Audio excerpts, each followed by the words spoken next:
I'm Ron Paul. I'm a congressman from Texas, serving in my 10th term. I am the champion of the Constitution. You get the sense that the country is desperate for someone to show us the way. Not the old way, not the same way, but a new way.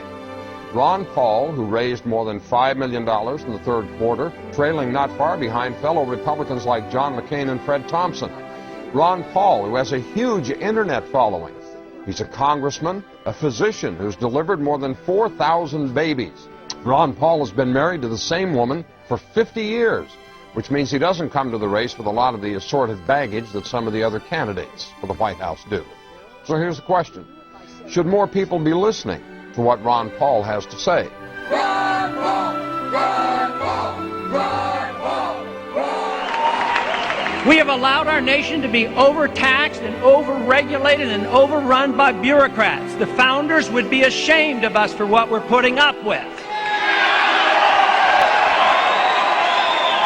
Matter of fact, if you look at every single problem we're facing today, it's because of the lack of respect for the rule of law and the Constitution. The right guy is the guy who's anti-government, anti-war, pro-personal liberty, pro-economic freedom. Vote for him, whatever party he is. And if you have to change parties to vote, that's like 5 clicks on the internet. It's not complicated. If you really want to have a choice between a real revolutionary candidate and someone out of the machine, well, this can happen. Ron Paul brings together people of all races, all socioeconomic backgrounds, all political affiliations, because freedom is truth and truth is power, and we can live and be free in this country if we believe we can. John writes from West Virginia, yes, more people should listen. A rarity. A man of principle, integrity, and high values running for president. Exactly what America needs in this day and age. If you were president, would you work to phase out the IRS? Immediately. That's what they call a softball. And you can only do that if you change our ideas about what the role of government ought to be. If you think the government has to take care of us from cradle to grave, and if you think our government should police the world and spend hundreds of billions of dollars on a foreign policy that we cannot manage, you can't get rid of the IRS. But if you want to lower taxes, and if you want the government to quit printing the money to come up with shortfall and cause all the inflation, you have to change policy. Congressman Ron Paul, you appear to have consistent, principled integrity. Americans don't usually go for that. 1,500 people packed into the War Memorial Auditorium to see Paul speak. The Republican is making waves for his anti-war limited government positions. This is just a small example of the types of things that are happening really across the country.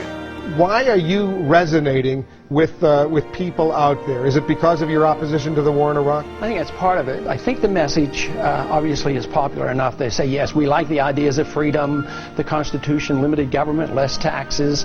But I think the other part is people are worried, more so than I think the politicians on the Hill understand.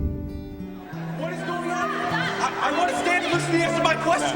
Why are you arresting me for asking for help?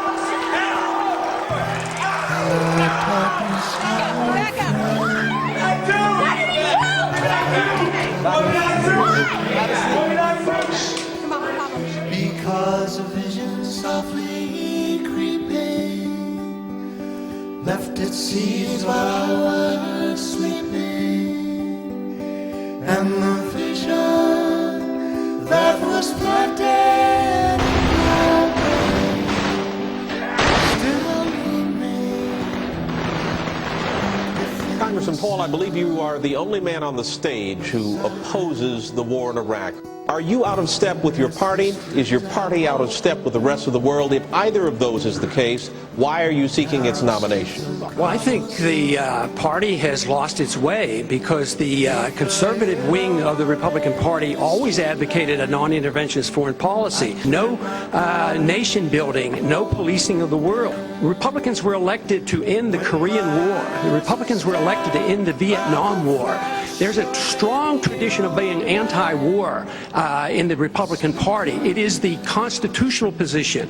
It is the advice of the founders to follow a non-interventionist foreign policy. Stay out of entangling alliances. Be friends with countries. Negotiate and talk with them and trade with them.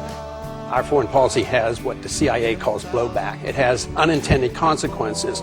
You can go back to 1953 when we put the Shah into power, or us supporting Osama bin Laden and radicalizing the Islamics to go after the Soviets, and that comes back as blowback. Peace is a powerful message, especially after the war has been going on and the people wake up and realize how many people die and how much it costs. Logic tells us that we can make a better world in a much easier way than causing wars. You just never heard this logic from someone who's actually going to run the country. Said I did not know. Silence like a cancer grows.